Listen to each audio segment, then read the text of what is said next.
बिस्मिल्लाहिर्रहमानिर्रहीम। नाज़रीन अस्सलाम वालेकुम। तुसीं देखदे पियो न्यूज़ टाइम ते न्यूज़ टाइम दीयां वड्डियां खबरां। सब तो पहले खबर पेशावर जलसे दी चांद रात शुरू हो गई है ते पीटीआई दी तैयारियां भरपूर अंदाज नाल जारी ने। पीटीआई ने जिहड़ा ओहदे विच जराए दसदे पे ने, खबरां रखियां ने और जिहड़ा मुतालबा किया जाएगा और इमरान खान समेत तमाम सियासी कारकुनां दी रिहाई का मुतालबा किया जाएगा। उस तो इलावा जिहड़े सूबे दे विच ऑपरेशन चलदा पिया है ਉਹਦੇ हवाले नाल भी ਜਿਹੜਾ ਵੇ ਉਹ ਗੱਲਬਾਤ ਕੀਤੀ ਜਾਏਗੀ ਤੇ ਉਹਦੇ ਹਵਾਲੇ ਨਾਲ ਪੰਜਾਬ ਦੀ ਜਿਹੜੀ ਚੀਫ ਆਰਗੇਨਾਈਜ਼ਰ ਹੈ ਉਹਨਾਂ ਨੇ ਆਲੀਆ ਹਮਜ਼ਾ ਨੇ ਹਦਾਇਤ ਵੀ ਜਾਰੀ ਕਰ ਦਿੱਤੀਆਂ ਨੇ। ਉਹਨਾਂ ਨੇ ਆਖਿਆ ਕਿ ਹਰ ਐਮਐਨਏ ਐਮਪੀਏ ਦੇ ਟਿਕਟ ਹੋਲਡਰ ਜਿਹੜਾ ਵੇ ਉਹ ਆਪਣੇ ਨਾਲ ਜਿਹੜੀ ਉਹਨਾਂ ਨੂੰ ਮੀਟਿੰਗ ਦੇ ਵਿੱਚ ਮਤਲੂਬਾ ਤਾਦਾਦ ਦੱਸੀ ਹੈ ਉਹ ਲਾਜ਼ਮੀ ਲੈ ਕੇ ਆਣਗੇ। ਤੇ ਉਸ ਤੋਂ ਇਲਾਵਾ ਭਾਰਤ ਨੂੰ ਜਿਹੜਾ ਇਹ ਦਿੱਤਾ ਗਿਆ ਜਵਾਬ तारीख हमेशा याद रखेगी। वजीर आजम का जनरल असम्बली का खिताब। वजीर आजम शहबाज शरीफ ने कौमी मुत्तहिदा दी जनरल असम्बली के तकरीर का आगाज कुरानी आयात के नाल कीता ते मजलूम फलस्तीनियां दे नाल इज़हारे यकजहती कीता। उस तो इलावा भारत की मुश्किलात विच मजीद इजाफा हो गया है। ट्रंप ने अद्वियात ते 100% टैरफ आयद कर दिता है। नए टैरफ का जिहड़ा इतलाक है 1 अक्तूबर तो होएगा। इस ऐलान तो बाद एशिया बिलखसूस भारत दीयां जिहड़ियां वड्डियां फार्मास्यूटिकल कंपनियां दे शेयर ने वो डिग गए ने।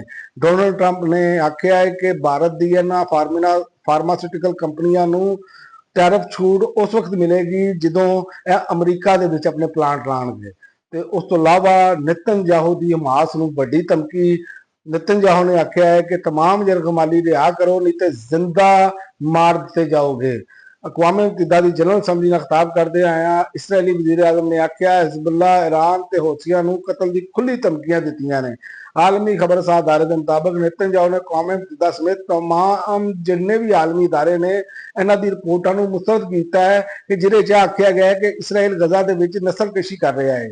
ते उस तो इलावा DGISPR ने आख्या है कि पाक फौज अंदरूनी अमन के नाल नाल आलमे इस्लाम के मसाइल से भी नजर रखे हुई है।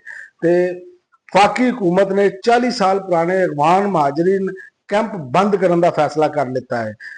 फाकी हुकूमत ने खैबर पख्तूनख्वा के विच 5 अफगान महाजरीन जिहड़े कैंप ने बंद करने का हुक्म दे दिता है। वजारत अमूरे कश्मीर ते गिलगित बल्तिस्तान ने कैंपों की बंदश का नोटिफिकेशन भी जारी कर दिता है।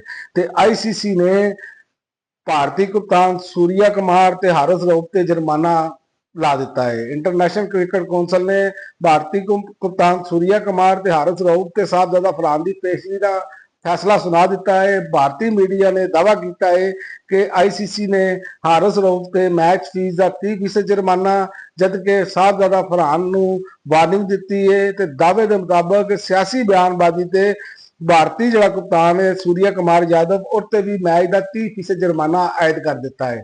उस तो इलावा कराची यूनिवर्सिटी ने जस्टिस तारक जंगीरी की डिग्री मनसूख करती है। तो मीडिया रिपोर्ट के मुताबिक कराची यूनिवर्सिटी की इंतजामिया ने इस्लामाबाद हाई कोर्ट के जस्टिस तारक महमूद जंगीरी की कानून की डिग्री मनसूख करदे आया 3 साल की पाबंदी भी ला दी है। उस तो इलावा ब्राजील दे विच मुसाफिर त्यारा डिग के तबाह। आलमी शोहरत याफ्ता आर्कीटैक्ट समेत 4 बंदे मारे गए हैं। ब्राजील दे विच एक इंजन वाला छोटा त्यारा डिग के तबाह होया है जिहदे विच सारे दे सारे मुसाफिर मारे गए हैं। ब्राजील दे विच एक इंजन वाले छोटे त्यारे दे नाल 4 मुसाफिरां नूं लै के उड़ान भरी ते उहदे विच मुसाफिरां दे नाल पायलट ते 2 ब्राजीली फिल्म साज ਜਿਹੜੇ ਨੇ ਉਹ ਨਾਲ ਮਾਰੇ ਗਏ ਨੇ। ਹੁਣ ਤੱਕ ਦੀ ਨਾਜ਼ਰੀਨ ਇੰਨਾ ਹੀ। अगली वीडियो तक इजाजत दियो। अल्लाह।